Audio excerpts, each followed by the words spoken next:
twofold. Okay. The people who are taking advantage of the system and the system. Okay. But my question would go then to, I have to ask myself, if I were in that person's position with that card, I don't know. I've never been on food stamps. Hopefully I never will have to be. But I don't know how those work, meaning like on the first of the month, they fill the card up, I presume, and now there's, I don't know, $500 on there. Right. I don't know what would happen if at the end of the month, if there were money on there, if it would roll over to the next month, or if basically it's just gone. Do you know? I believe it rolls over. Okay. So why would I tell that person who the government has seen fit to give them this amount of funds? Why would I tell them not to buy those things? Well, it's not necessarily that I'm going to tell them not to buy those things, but in the same respect, I'm, in a perfect world, I would say, hey, how is it that I am spending less a month on my groceries than you are, and you're getting, you're not being a good steward of your money, but in the same respect, they could be buying a whole bunch of crap and selling it or something and getting money that way. Who knows? I don't know. But for instance, Michael's Mini Mart in Brunswick. There's, for people who aren't familiar with Michael's Mini Mart, it's a convenience store, and it's a little gas station and everything. And they have beer, wine, Rolly, just like in Lotto Simpsons, tickets. tons of lottery tickets, the Rolly hot dogs on the thing that's been there for 3 weeks, and $10 jars of mayonnaise. Okay. That's basically what they have there. They'll have, a little bit of everything, but it's exorbitantly expensive, crazy expensive. Yes. I go by there the other day. It was probably like a month ago, and they had this big flag out there. Said like one of those, wavy flags, EBT accepted here. Yeah. And I'm like, motherfucker, like, what do you, okay, you can't buy, in theory, you can't buy alcohol, you can't buy cigarettes, you can't buy lottery, you probably can't buy gas with it. Okay? Or cigarettes. Cigarettes. So But it literally leaves, at Michael's Mini Mart, it literally leaves candy bars and $10 bottles and of mayonnaise. bottles of mayonnaise. Yeah. And so if you're using your EBT card at Michael's legally, the way that the spending it the way you're supposed to, it boggles my mind. Like, how are we letting this happen to where these people are allowed to spend $10 on a bottle of mayonnaise? I'm exaggerating. I understand. Understood. But how are they able to be so unwise in their purchases? Right. Well, first off, I know you and I both know that there's no way the government is going to be able to have somebody go with them each time and train them how to spend. Right. Never going to happen. But that should be part of it too. Is I believe is being, God, we're really getting off subject here, but as part of the whole welfare system is training. Yeah, absolutely. Like to get this, you have to go to personal finance school or class or whatever, and go through something like that and see that $10 is not the appropriate price to pay for a jar of mayonnaise. In that same respect, me being who I am and a big douche, I feel that there should be if you want to go on food stamps, that's fine. You don't get food stamps, you get food, and you get every month. You get a 50-pound bag of rice, cheese, and milk or whatever, and your basic staples or whatever, and that's it. That's it. The government has no reason and shouldn't be fulfilling people's cake needs. Okay. I mean, it's just not substantive for their well-being and for their nutrients and everything that they need. If you want, being able to buy cake just serves that they're going to stay on it longer. So you give them the bare minimum, you make it shitty for them so they don't want to stay on it. That's what I would. Hey, that's fine. If I feel I need to do that, that's fine. I know I'm going to survive, but I'm not going to survive well. Okay. You're not suggesting giving them rotten food, no, absolutely milk not. that is spoiled. Staples. Yeah. Staple food. That's it. Yeah. I mean, like one kind of cereal, you get cornflakes or whatever, or whatever the case may be, and that's it. when I hear your story, again, the being upset is absolutely valid. If I had to, though, shift up who I think deserves the blame in that, I give the larger portion to the government. Okay. I really do. Because but in the same respect, do you give it that to the government? The government is basically, as soon as you try to take food stamps away or lower the threshold, people are all up in arms, and especially today, they're you don't care about the poor. This is people. political, but this is political. Yeah, this sure is not, it is. This is not legitimately about the, and we really are going to get into political. This is not because they care about those people. No, they care about votes. They care about votes. Sure, absolutely. I understand that. But and those people who vote. So again, it's the people telling the lawmakers or whatever what to do and getting all upset because they say, well, we're not going to vote for you if you take away food stamps from people, and it's always the most just absolute sob story of it's always like these people who are.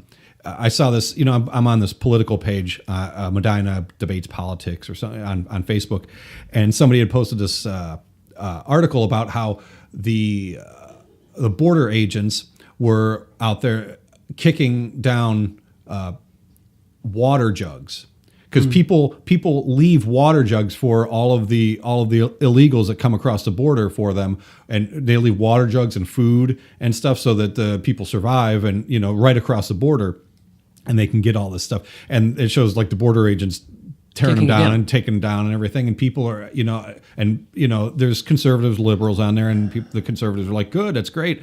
We shouldn't be helping these people, make it easier for them to come into our country. Mm-hmm. And then the liberals are. It's always the same spiel. It's always you just want the babies and elderly people to die. Mm-hmm. Well, no, I don't think a lot of. Well, if they can't Mexicans produce, they gotta go. Just a joke. Just a joke, everybody. So it's always the most sad sack story. It's always children. It's always the kids are coming across the border and they're just this and that. No, it's sure there's kids that come across there, but for the majority part, it's not kids. It's just not. Yeah. It's older. We're going to try to 20s, 30s looking for work. We're going to try to support this concept based upon this small fraction of people that it actually helps. Right. Yeah. Yeah. It's the same. Honestly, it is the same argument that I see made for pro-choice. Because what are we going to do for those women who are raped, or that the mother's life is in danger, or incest? Well, these are, let's all be honest here, these are all the minority cases that you're trying to use that to support standing this thing up, when the majority is not because of that reason. Right. And it's Planned Parenthood will tell you that those cases, rape, incest are 2%. And that's Planned Parenthood telling you that. And because that's probably inflated. That's inflated. In theory, in actuality, they say that it hovers around 0.5%. That's the actual case. Because, and I'm not saying it doesn't happen. Don't get me wrong. I'm not saying it doesn't happen. Yeah. But in rape, typically it's such a crazy moment for the woman. Crazy is the. You mean the aftermath? Yeah. It's such an intense thing. Yes. Emotionally, everything. It's like PTSD or whatever, and your body just freaks out, and it typically expels anything that on its own. Get out of here. Yeah. The percentage of getting pregnant while you're raped is super, super low. I mean, it's crazy low because of all of that. However, I'm not saying it doesn't happen. It absolutely happens, but the percentage is super low. And I mean, let's be honest. I mean, incest. Because you're saying most rapists use condoms. Right. Exactly. They usually pull out and they pull a bukkake thing or something. Yeah. Yeah. Boy, that's offensive. Yeah. That was definitely offensive to a lot of people. But so let's talk about this. Why do you think people get offended because of language? And I'm not talking about French or English or Spanish. I'm talking about cursing. Why do you think people get offended by that? I don't fucking know. Well, let's think about it. I want us to think about it. Don't just say I don't know. I want you to think. Well, I said I don't fucking. Can you say the word fuck, Scott? Yes. Say it for me. I want to hear. I want to hear those sweet sounds coming out. Come on. I have no reason to say it. Say it. So why do you think? Why do you think people get offended by that? Again, you know what? I don't know that it's. I don't know that it's legitimate. You know what people will say? They will say the children. It's always the children. I don't want my children hearing that. I don't want my children talking like that. I don't want my children. Well, you know what? Oh well. And what? And why is that? Like, so we'll go back to my grandmother. Mm-hmm. My grandmother taught me. I feel like she taught me a lot of really important things. And one of the things she taught me was, people use language like that when they're not smart enough to think of a better word. And I could say, okay, but I will also say that when you hit your thumb with a hammer, there are certain curse words that seem to emotionally be more satisfying than doggone it. Yeah, I mean, right. That's just my opinion. Yeah, and we're taught to say that too. I mean, it's not like, fuck is a universal word. I mean, it's other thing. So I mean, from a kid, if you were taught to say door every time that you hit your hand with a hammer, that was your exclamation type of thing, you would just say door. Yep. But in the same respect, what gets me is like, people like your grandmother will say, oh, that's what unintelligent people say. That's what this and that. I guarantee you, she swore. These people, so many people like will kind of get on their high horse and say, "Oh, I don't swear. I don't swear. They say I never said the N-word or whatever." Yeah, you have. Yeah. You might not have called somebody that, but you said it. It's come out of your. If you mouth. Sang along with any Snoop Dogg song, well, then doggone it, you said it or sang it. Okay, number one, or rapped it. I've never listened to a Snoop Dogg song, and number two is you just said doggone it. Well, why don't you just say golly gee willikers? 1, 2, 3, and to the folk. Snoop Doggy Dogg and Dr. Dre is at the door.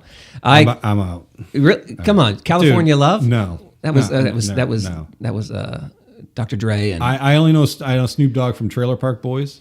Do you ever watch that show? No. Have you ever seen it? No, it's offensive. Okay, he was on it. There's a lot of curse words on it. I mean, that's like the whole show is curse words, but.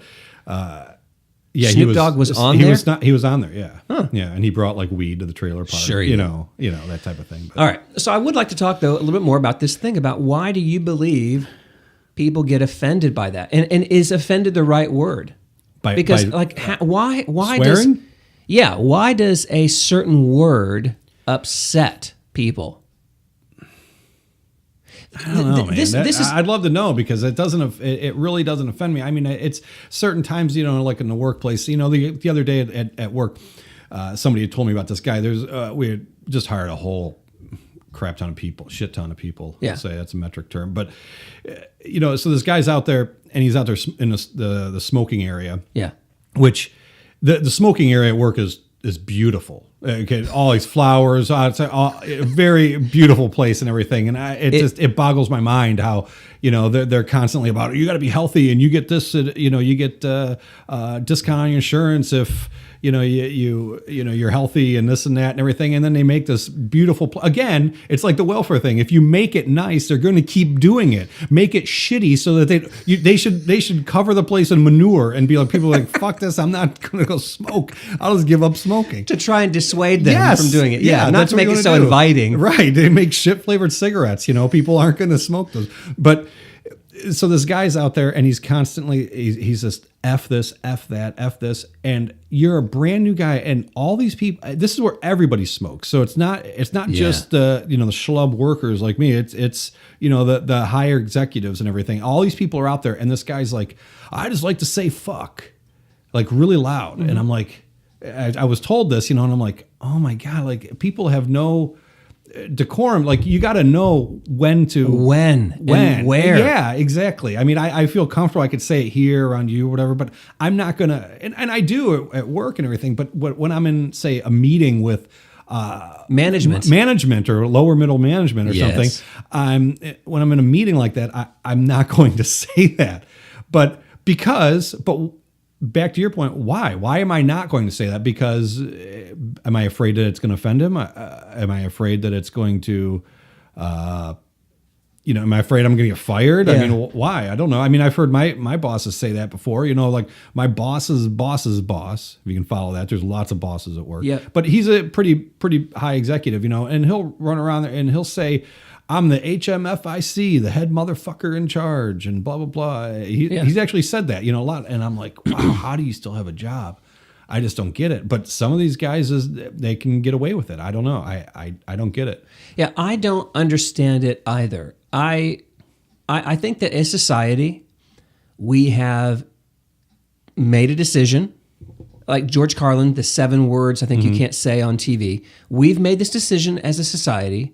These are words that you're just not allowed to say. And my gut says, why? Because any of those words, it is literally just a word. It is an idea. It is sounds. It's just an utterance. And why would we conclude that to say that? I don't get it. There are certain words, I think, that if they are said, I can see why someone is offended. Certain, like the N-word, I think I could see how that could be offensive. It's not a cuss word. What's the N-word? I can see how people could be offended by that. You just can't say anything. But also... What about the R word? What's the R word? Come on, man. Roark? Yeah, roark. No, the R word. There's a word for... There's a letter word for everything. What's the A word? Retard. Is that the R you meant? I'm out of here. Yeah. This is bullshit. What's the A word? But there's... Asshole? What's the B word? Bitch. What's the C word? I don't want to say it. Cunt. What's the D word? Damn it. Come on. Douche. Dick. Okay. There, you could go down the list. What's you the should F word? Listen, I used that word. I said dick in front of my parents, and Deanna about had a heart attack.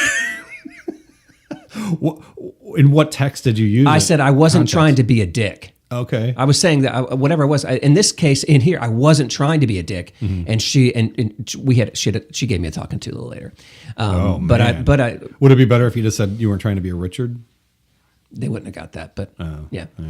Right. No, you say about your what difference does it make what words you use and all this stuff? Would you be okay if your kids swore on you and said fuck? Okay, so let me pause. I'll come back to that. Okay. The point I want to make is I can acknowledge that some curse words can actually be offensive.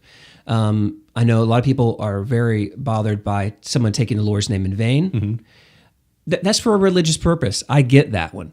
So GD, they have a fit over. What's that? Goddamn. Oh, there you go. Oh, I just want to see if you. So for me, and I'll acknowledge that perhaps this is me justifying. I don't normally say that, but in my mind, that statement is nothing about him. It is the statement is almost a request, like, God damn this chair. It's not. I got you, sure. Yeah. There's a difference between saying, oh, God damn it, I spilled water all over myself, or God damn you, I hate you for making me born, or something. Yeah, sure. But but here's what I'm really saying is, I'm not trying to promote that or anything like that. I'm just trying to say I can understand why people could get offended by that. I don't think that they're right in that necessarily, but I can understand it. I don't understand, though, why Christians in particular are very upset with certain cuss words. Now, I'm not promoting the idea of these being spoken from the pulpit.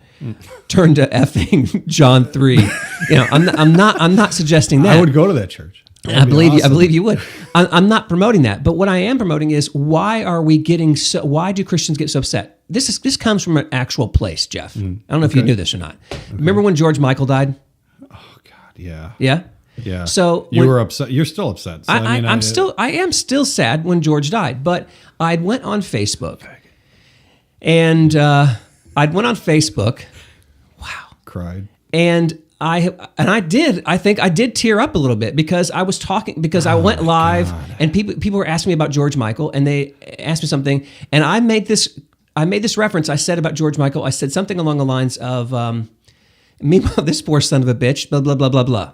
Okay. All right. Now, you're talking, as far as I've met in my life, I've yet to find another fan of George Michael bigger than me. I'm sure they're out there, but they're not many of us. So, maybe his mother. She'd already died, but you're absolutely right. But the point is this: when I say this poor son of a bitch, I'm not using that in a truly in a derogatory way. I'm just kind of throwing that word out there. I'm telling you right now, I got pushback on that.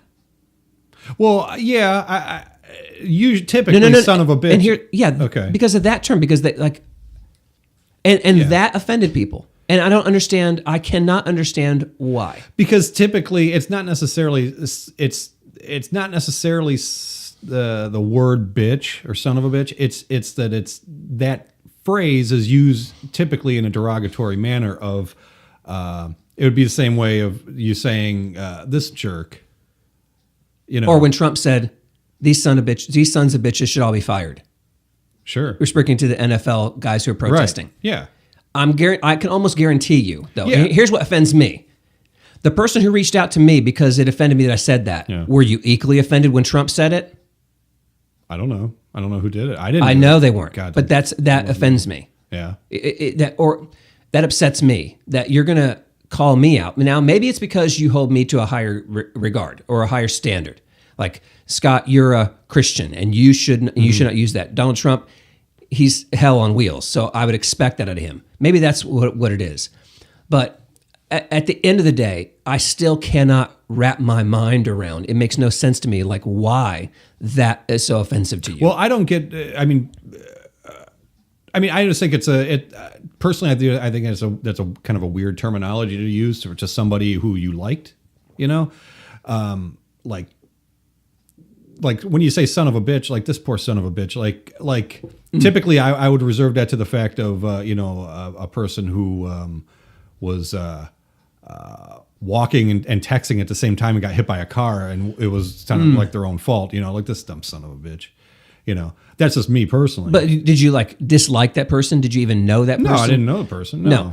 But I didn't think that they were a dope. Right. That's, And in some ways, that's how I viewed George Michael.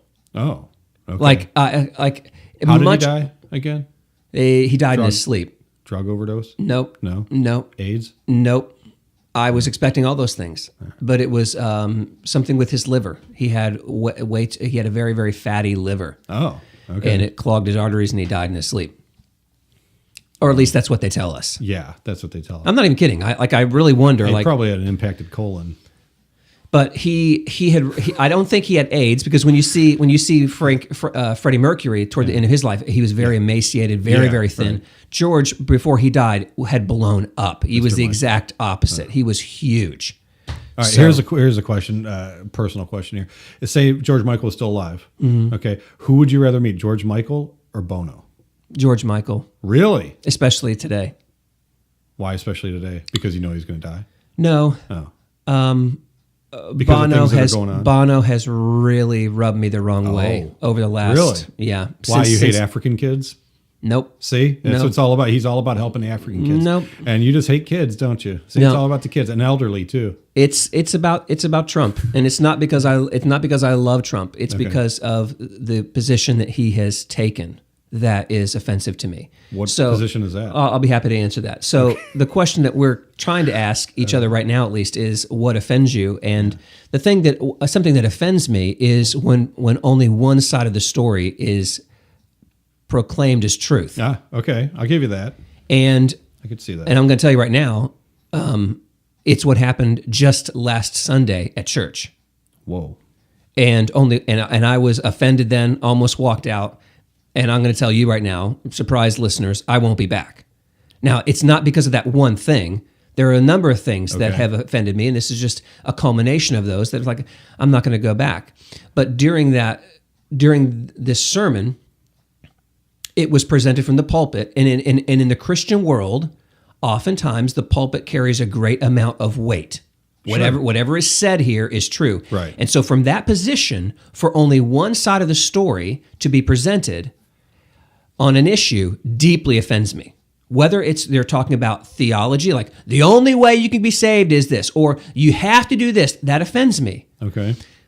What Bono has done lately, and this happened prior to Trump being elected and after, was he and the band have taken a very strong stand against Trump in a show they did in Las Vegas. Trump had came out and he had said in the week before the show, Trump had said during a rally to the black voters, he asked them the question, how has the Democratic Party helped you?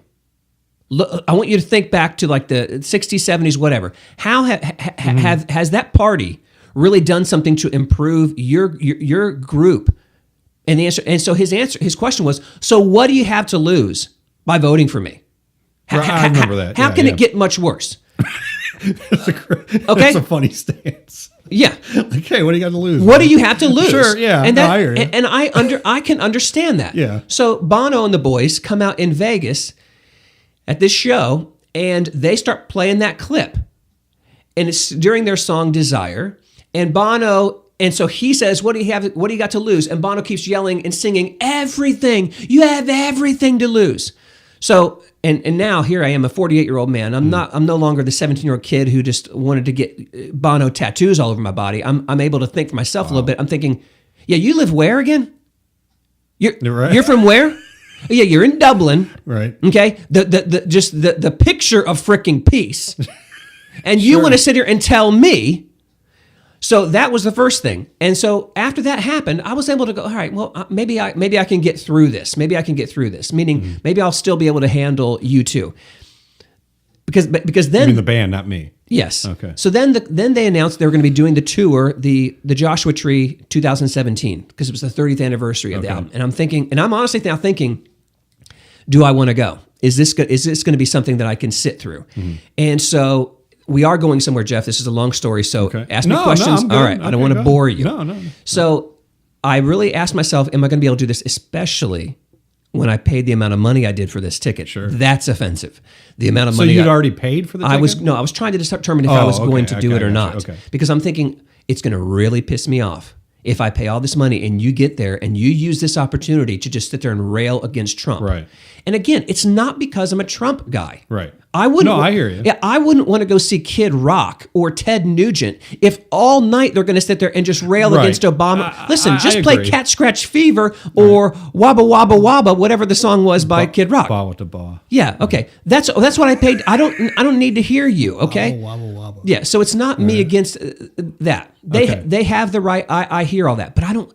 Listen, I just like a night of entertainment. Can we just do that for a little bit? Your music should be an escapism away from most of that shit. Yes. But I also understand their perspective of this is their platform and they have feelings. I fully get that. Right. And if you want to sing about it, go right ahead.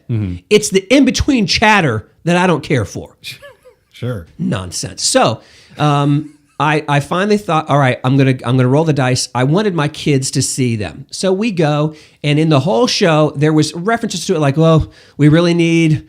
We need solidarity. We need peace. It's a crazy time right now. Okay, fine. I can live with that. Yeah, right. Then there came this section where I couldn't believe it. They find this clip, and you can YouTube it, and it's this clip that they've manipulated, but not in a. They didn't do violence to it. They edited this video where this guy is talking to this town. He's like, I'm the only one who can save you. And like, Trump, you're a liar. And his name was freaking Trump. And he's like, I'm going to build a wall around you. And it was crazy. But and so I'm sitting there and understand, I saw this tour 2 times. So I sat through that video 2 times. But again, I'm like, all right, if that's all you're going to do, that's fine. I can live with that. I don't want to say the nail or the straw that broke the camel's back was this past week. They have a song called Get Out of Your Own Way. And they released this video. And in the video, they'd hired this group to promote it, and it's all basically done like it's not. As soon as I say South Park, you're going to misinterpret it. Okay. It's not like construction paper, but it's not live video. Okay. They've used art to show people and pictures and things like that. Okay. One of the scenes in here in this song, "Get Out of Your Own Way," is Donald Trump in the White House, like a rainbow in the background, and the KKK marching outside the White House. And so I tweeted, which one person liked. One person. And I think it was probably accidental. Right. Sure. They're like, where's the hate button? Right. Sure. But what I tweeted was basically something like this. Bravo to you. Because I'm sure that you have this same video released in every country. And what you've done is, in Iran, instead of Donald Trump, you've entered their leader. And I'm sure that in Dublin, you've released the same one with their leader. And in Germany and in Argentina, I'm sure you've done that, right? Because surely you wouldn't want to just have everybody in the United States feel offended or to feel pointed out or to feel ridiculed. I'm sure. So I said, bravo to you for being so brave as to release all those different versions, which we all know damn well you did not do. Right. The point is that the moment you do that, you're giving every one of those countries the ability to focus all their attention on us. And my final statement there was, I said, because every country needs to get out of their own way. Or are you telling me? Oh my God, that was poetic. I know, it really was. You broke the internet. Am I the only, or are you telling me the United States is the only country that we have our crap out of line and everybody else is just perfect? No, every country is in their own way in some regard. So for you to sit there and make that whole video about him, and I understand something. When I get as passionate about this as I do, people immediately think Scott is just so pro-Trump. Damn it, I'm not. No. But what I'm so opposed to is this bias that it just sickens me, and it's so rampant right now that when I respond to it, I understand why people think I'm pro-Trump, and I can't make them understand that it's not that I'm pro-Trump. I'm just, you guys are out of your minds. He's not going to be impeached. I agree. Okay. You feel better now? Oh my God, man, he was on a roll. I just so that's why awesome. If I had the choice between George Michael and Bono, it would be George Michael. Wow, that was the longest answer. Okay, but no, that's cool. Yeah, no, I feel the same way with this whole, constantly connecting with the KKK and all this stuff, and it's completely ridiculous. I don't know. It's a friend of mine told me this a long time, and again, not to get too political, but fuck it, whatever. He said the difference between Democrats and Republicans is Democrats will promise you a paycheck today, and Republicans will promise you one tomorrow. And what he's saying is that they're you're going to see Democrats are like more like, hey, we're going to give you stuff right now. Here you go, here you go, here you go, and Republicans want to give you opportunities to build businesses and employ people and have jobs and all that stuff. Well, that's very hard to see people who can't see the big picture or the long picture, So it's very much a on demand thing. You want it right now. You want it now. You want to see action now. You want to see money now. You want to see jobs now. And that's not necessarily how it works. Do you want $1 million check right now, or do you want a $10,000 check every month for the next right? Exactly. And typically people are going to, they wouldn't do the math. They would just go, I want $1 million right now. Yeah. And that's where we're at. And that's an offensive way. I'm sure people hear that and like, that's not why I'm a Democrat. Right. But I understand, and I can see where people would conclude that. Well, Charles Barkley said he's a big Republican. Yeah. And he always says, people have been, back to your statement before, people have been voting for Democrat for 50 years and they're still poor. Yep. They are. What have you got to lose? Everything.